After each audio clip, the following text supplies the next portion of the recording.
Alabama gets a grinded out win for the second game in a row over a inspired LSU team this past Saturday in Bryant-Denny Stadium. 20-9 the final score for the Crimson Tide over the LSU Tigers. You're listening to the Bama Factor with Alex Taylor yet again. Tune in. It's going to be a great episode. A lot to uncover in this. And we thank you for joining us. So stay tuned. Roll Tide. Once again, welcome into this week's edition of the Bama Factor. I am your host, as always, Alex Taylor. And we're going to be jumping into Alabama LSU recap, addressing some of the issues in the run game here, talking about the dominance of the defense, talking a little bit about Ty Simpson and his play going forward. And of course, we're going to preview this Saturday's game against Oklahoma. A lot to talk about in this episode, so we're going to jump right into it. So, the first item on the agenda, of course, Alabama and LSU recap. Alabama gets their third straight win over the LSU Tigers this past Saturday in Bryant-Denny Stadium by a score of 20-9. Alabama improves to 8-1 overall on the season, 6-0 in the SEC. LSU dropping to 5-4 overall, 2-4 in the SEC for the 25 season. Just a couple of key stats team-wise. Alabama with a first down advantage, 17-13 in this game. The Tide 4 of 13 on third down. On third down efficiency, the Tigers 5 of 14. Tigers did not attempt a fourth down conversion. However, Alabama 1 for 2. Total yards, Alabama 344 to 232 for the Tigers. 288 passing to 173 in favor of the Tide. The Tide 56 rushing yards. The Tigers 59. Alabama with 28-11 time of possession, losing the time of possession battle for only the second time this season, but still coming out with the win on this side. Ty Simpson, your leading passer in the game, 21 of 35, 277, a touchdown, no interceptions. Daniel Hill, your leading rusher, 7 carries, 21 yards, and a touchdown. Germie Bernard, your leading receiver, 3 catches, 79 yards, no touchdowns. Latzia Brooks, 4 catches, 67 yards. Ryan Williams with a lone touchdown on 3 catches for 33 yards. Switching over to the defense, Deontay Lawson, your leading tackler on the night, 9 tackles, 5 solo, half a tackle for a loss. Justin Jefferson right behind him, 7 tackles, 4 solo, another half tackle for a loss. Really one of the players of the game, in my opinion. Nikai Hill Green, 5 total tackles, 3 solo, 1 tackle for a loss, 1 forced fumble, and a fumble recovery. And Johanze Pierre still just continues to impress. Only 2 tackles on the night, 2 solo, both of those sacks. Bray Hubbard continuing to play, 5 tackles, 4 solo, 1 tackle for a loss, 1 pass defended, and a huge hit that he delivered in the second quarter as well. So those are just a couple stats from the LSU game. I was at this game, and first of all, great to be back in Tuscaloosa as always. Love really getting to be a part of crowd each and every chance that I get to see the Tide play in person. And again, happy we came out there with a win. But there was a few takeaways that I kind of came away with Saturday night. And the first one is that this team can be resilient. This team can take a game into the fourth quarter, and this team can close out a game if they need to. Would I like to see us do a little bit better job of putting teams away? Yes. Do I feel like we had opportunities to put them away earlier? Yes. But I even kind of said last week on the show that I expected this to be kind of a sloppy game, an ugly game, because LSU would be playing inspired. They don't have anything to lose. And just, if you remember correctly, I even quoted a movie line, when a man doesn't have anything to lose, he's dangerous. And, LSU, I got to give it to them. They played inspired. They were flying around all night. Blake Baker had, I think, a really good defensive scheme for Alabama. But at the end of the day, I think Alabama just proved to be too much. The crowd, like I said, was absolutely insane. forced a lot of penalties on LSU. False start, pre-snap penalties. So again, just overall, I just love just the fact that this team is able to play for each other and still not even getting the run game going. But again, this game overall, from start to finish, it was really never in doubt for Alabama. There were times that Alabama made it a little a little bit kind of racking on the nerves, but at the end of the day, Alabama was able to get it done and continue their quest and their push for the title and playoff berth here, hopefully in just a few weeks. So, really, not too much to recap from that. Just ultimately came out with a win, grinded out effort, a lot of really good games, from a lot of really good guys.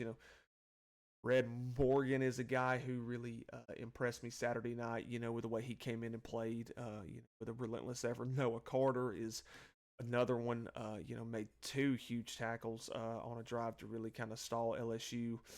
Um, Johanze Pierre continues to warrant that attention of, scouts and you know, other media personalities in college football when talking about postseason awards. And even despite it not being his best game, Ty Simpson still made good throws. He missed on a couple, which we're going to talk about later. Um, but overall, the Tide just still proving, they're a different team since the loss to Florida State. So have to continue that, and will it continue? We're going to see. So now to kind of address the elephant in the room that a lot of you have sent me a message about and wanted me to really talk on, and that's just what's wrong with the run game. And as I sit here and I look at season stats right now, our leading rusher is Jam at 321 yards, and after that it's Kevin Riley with 186, and then Hill with a 184. And then our fourth leading rusher is a wide receiver in Germie Bernard with 97 yards. The running game has just not been what we want it to be. And I've had many people say, oh, it's the offensive line. Oh, it's the running backs. It's the team. It's the play calling. It's the lack of. I'm going to give a little bit of a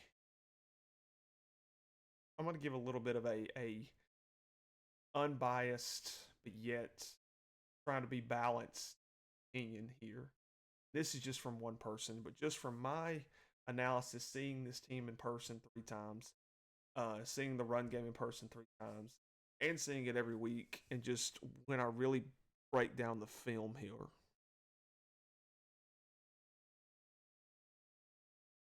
I put the majority of our run game struggles on our tailbacks. And I hate saying that. I love all of our tailbacks, but I put the majority of it on. Now, at the beginning of the season, it was more on the offensive line. I think the offensive line wasn't blocking the way they were supposed to. But Saturday night, the holes were there. The gaps were there. The blocking assignments were being followed. Backs weren't hitting them. And really, South Carolina, same thing. The offensive line, I think, is doing their job, and a lot of people rush to kind of punish that offensive line. No, I mean, I think it's the majority of this is on the back. Now, do I say sometimes that the blocking is not where it needs to be? Yes. But at the end of the day, I think the backs are not hitting the holes. Jam is just kind of hesitant almost. In the Vanderbilt game, he was hitting holes. Georgia hitting holes.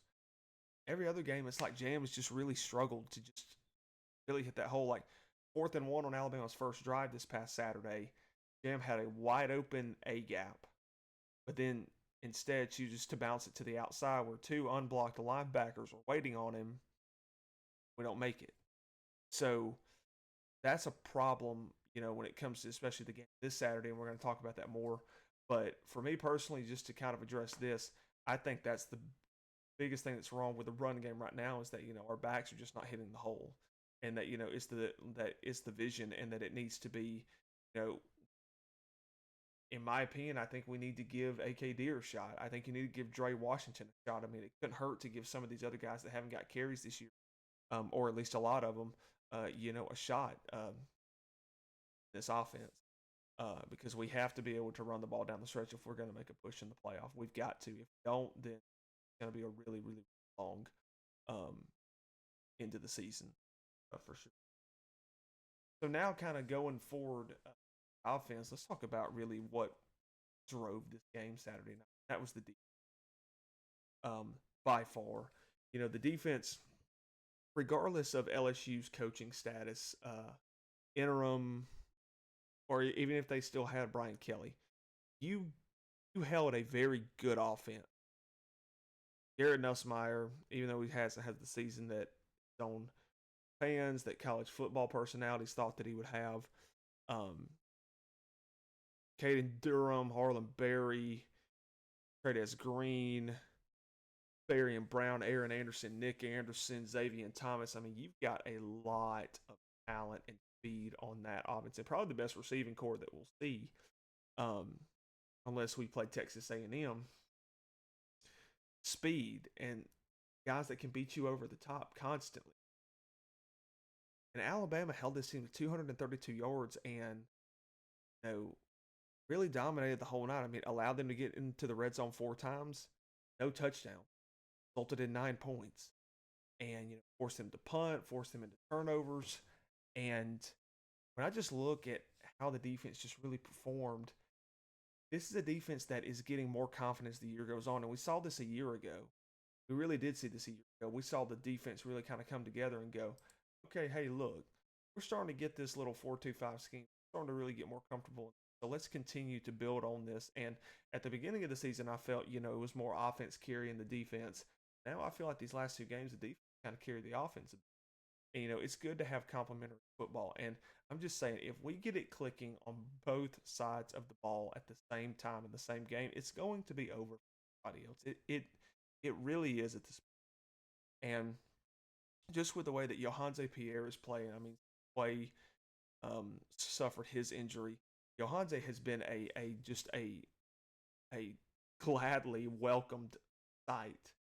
As far as a pass rush, providing that constant, consistent pass rush. Justin Jefferson's been playing like these past couple weeks. I feel Deontay Lawson has really getting back to the form he was in pre-injury. Nikai Hill-Green, I mentioned him in the intro, really playing some of his best ball, really making just some game-changing plays these last couple games, especially from October on. Bray Hubbard's still just playing like the headhunter we know he is. Tim Keenan, LT Overton's playing well. James Smith is playing well. A lot of guys are getting, reps at this. Dejon Lee, we need to talk about him. Had a great pass breakup on 6'7" tight end Trades Green in the end zone this past Saturday. So again, a lot of guys just getting a lot of playing time, and this defense is just kind of really turning up the intensity now. And Kane Womack has still got to step up a little bit more because there was things I saw, in the game on Saturday night that still kind of concerned me. How we dropped into zone, and we gave up a couple third downs. It's kind of like Garrett or Buren sit in the pocket for a while. Kind of complete some passes over the middle, and John Mateer can do that at a higher level than the two of them can. So still got to correct some things. Still got to get consistently home more. But as far as the run defense is going, gave up one chunk play, but other than that, the run defense was solid Saturday night against two pretty good backs, and again the defense just really dominating these past couple games, and that needs to continue as we go even further into November as well. So now, kind of shifting back to the other side of the ball before we get into our Oklahoma preview prediction, it's just about Ty Simpson. And I'm going to preface this by saying that I love Ty. I think he has had a tremendous season.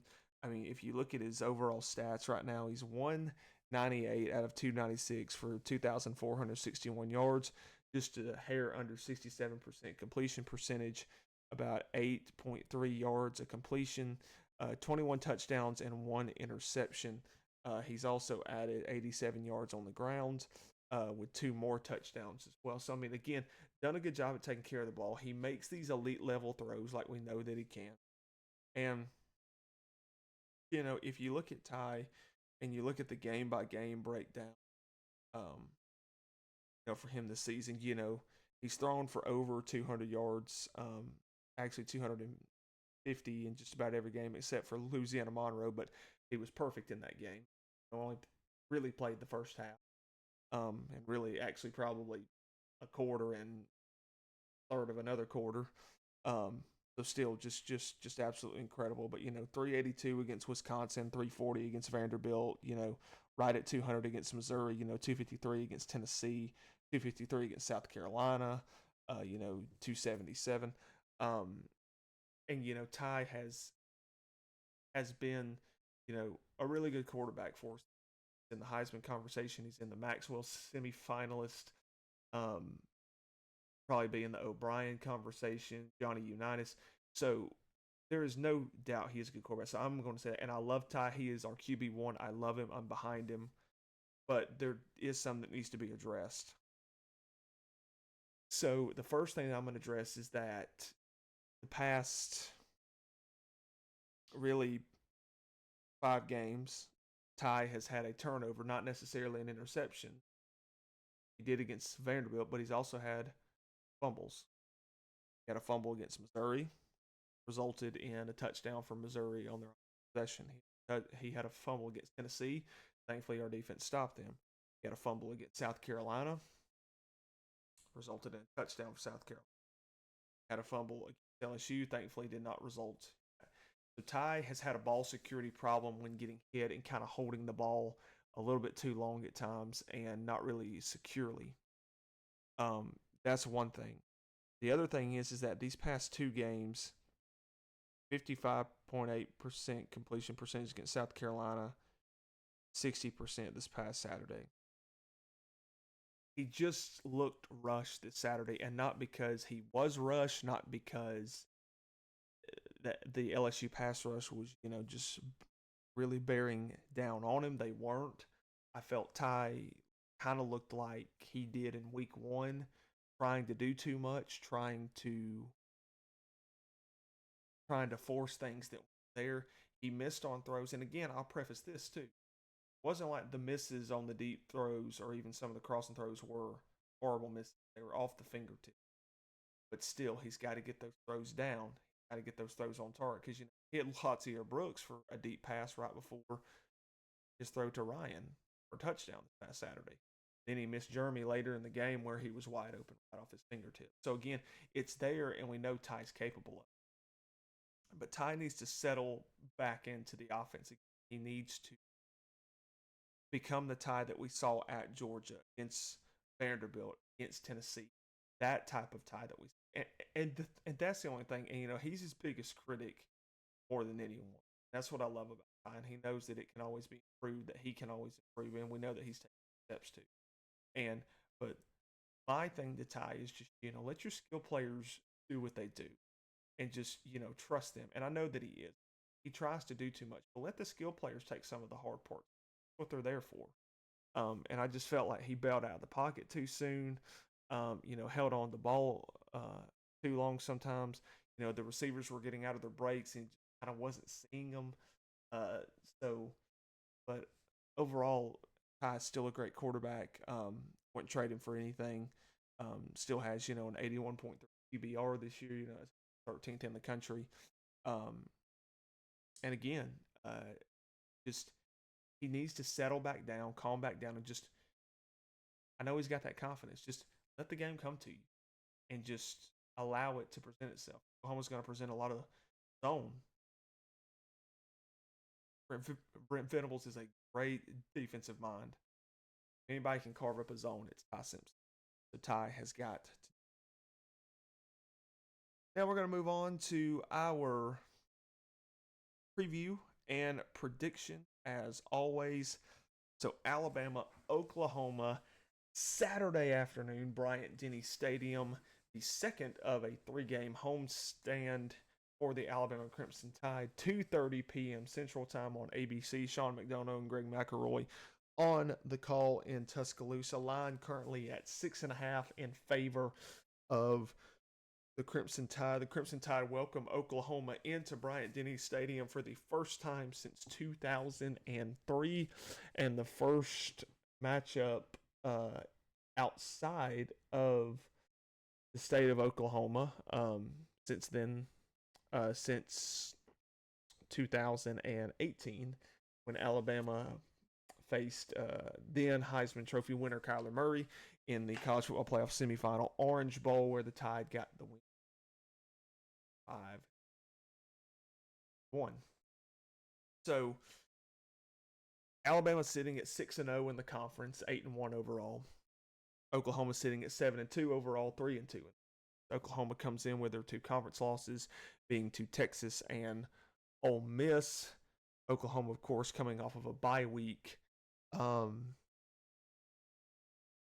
I'll say probably the biggest thing about this game is the defensive line of Oklahoma and the defense as a whole against Alabama's offense and their line. This Oklahoma defensive line has been very disruptive this year, to say the least. 33 sacks on the year, only 5 interceptions. We'll talk about that in just a little bit. But, Kip Lewis, inside linebacker, 53 total tackles on the year, just an absolute machine when you look at it. Had the pick six against us a year ago. If you get to the defensive line, David Stone is a very good defensive lineman, former 5-star. Taylor Wine, 3.5 sacks on the year. And obviously their stud on the defensive line in Mason Thomas, senior, 6'2", 249, 6.5 sacks on the year.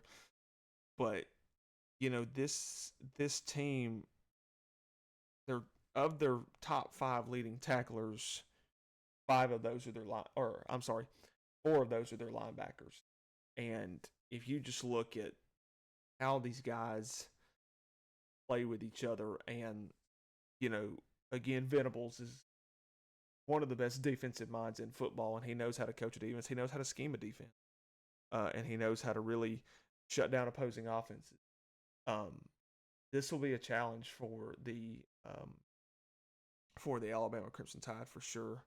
And, as I'm just looking at my preview notes here, something to consider here is, Oklahoma, as far as their defense goes, they're 7th in the SBS in total yards per game at 264, 22nd in passing yards a game at 181. They're 4th in rushing yards a game at 82 point, and they're 7th in scoring defense at 14 point.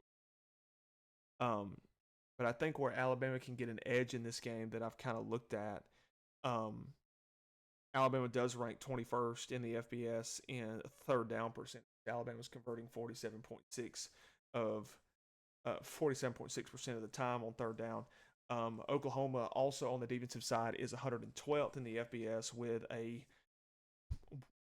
their turnover margin of currently a -5. Alabama is ranked 8th, and they have a +10. Oklahoma is also 109th in penalty yards a game. They're 66 in the FBS in red zone defense, and I think this is huge. They allow opponents to score 84.2% of the trips. Alabama's red zone offense ranks 16th, scoring on 92% of the red zone opportunities. And Oklahoma ranks 68th in the FBS with average time of possession of 30 minutes, and Alabama is 17th at 32-18. And just kind of comparing to Alabama, Alabama's offense is 403 yards a game, passing 291, rushing 111, as we talked about, it's a struggle, but 32.8 points a game scoring. So I really think in this game, this is going to be I'll just quickly go back to this game last season. This game last season, I never had a good feeling about, even despite Oklahoma's record being what it was. I never had a good feeling about this game. I never felt okay about going into Oklahoma because I just felt like we were going to drop the ball. And sure enough, we did. I didn't have a good feeling on the day of. even on the first drive, I was like, I just something feels wrong. And even to hear Ty Simpson say, they kind of had a spooky feeling in this game last year. Even at the team meal and pregame, they didn't. Something was off, and they don't want to feel that way again. I don't want to feel that way. Um, but let's just make something very clear here. John Mateer is a good quarterback. When given time, he's been able to use his arm. He's been able to use his legs. And they do have skill players around him um, that can really make his life a whole lot easier.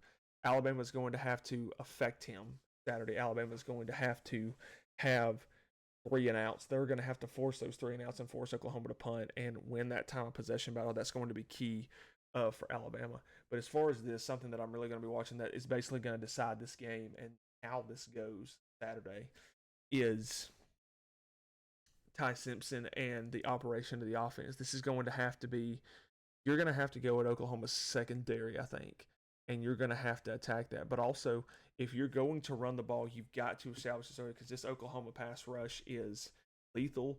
Their run defense is very strong. They're one of the strongest in the nation. But before I really get into the prediction, I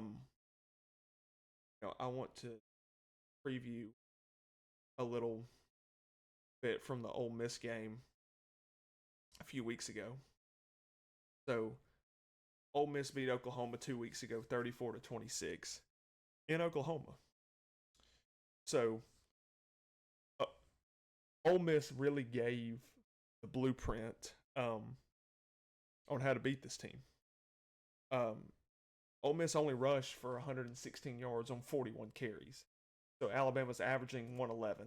So that's it's only about 5 yards off. However, Trinidad Chambliss threw for 315 yards, 24 of 44, so threw a lot, and only threw for 1 touchdown. So you look at that, but you look at how he moved them down the field, 21 first downs. They were 9 of 21, but also the Ole Miss defense that was, frankly, reeling at the time. They held them to 4 of 14, held them to 359, but Ole Miss put up 431 yards of offense, held the ball for 35-36 in that game, and didn't commit any turnovers. So you see the blueprint here of how Ole Miss really went in and won. And then if you continue to go back even further and go to the Texas game, they held Oklahoma to 6 points. And if you look at the team stats, they held Oklahoma to 258 yards, 48 yards rushing. So again, they really shut them down. They ran for 136 on them on 35 carries. Passed for 166, put 302 on them. Went 10 of 17 on third down, held them to 6 of 17. So again, this is proven by these two teams kind of the game plan.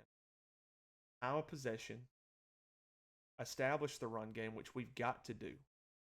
And so here's my keys to the game. Time of possession is key in this game. Alabama's got to have it over 35 or 36 minutes. Okay? Proved in the 2 losses that Oklahoma has suffered. That's been the key right there. The second is we've got to play smarter than we did a year ago.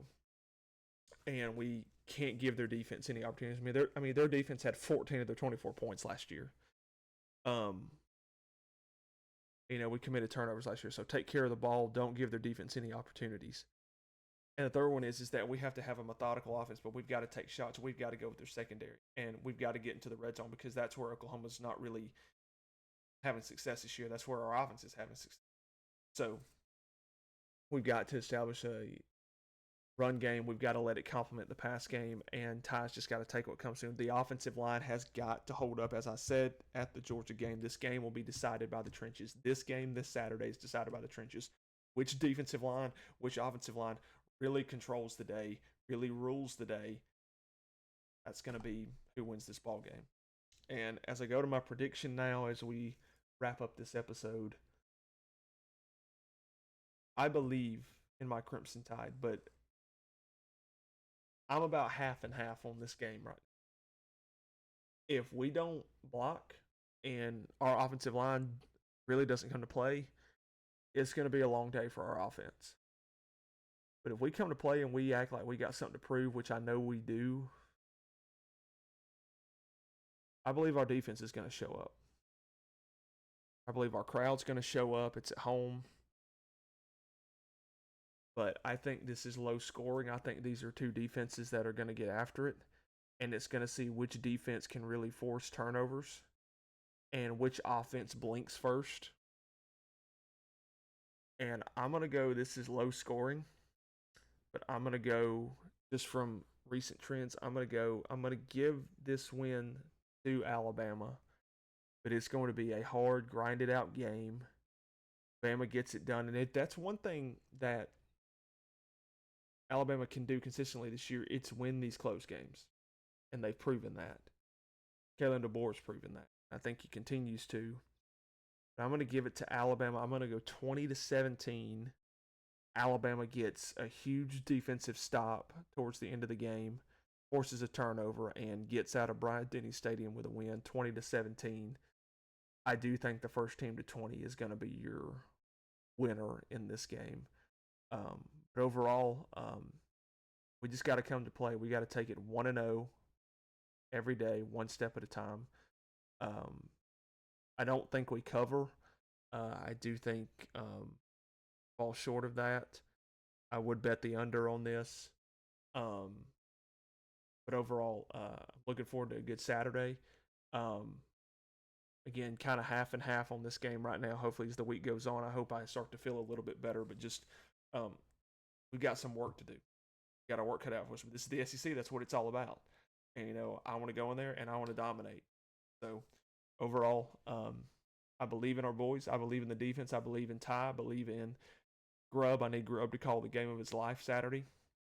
And let's complete the revenge tour this year. We've already taken care of, obviously, Vanderbilt and Tennessee. Let's take care of Oklahoma, our 3 regular season losses from a year ago.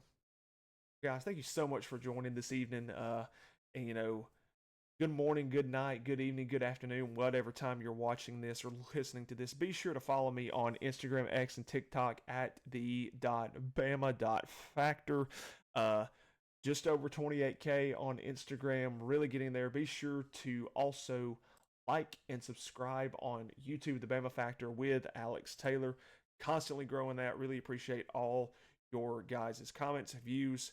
Make sure to tell your friends, subscribe, grow that channel. We want to be able to expand this channel to do some more things that can bring even more exciting news and content to you guys, the fans. Again, guys, thank you so much. Enjoy the rest of your week. Everybody stay safe. Enjoy your college football Saturday.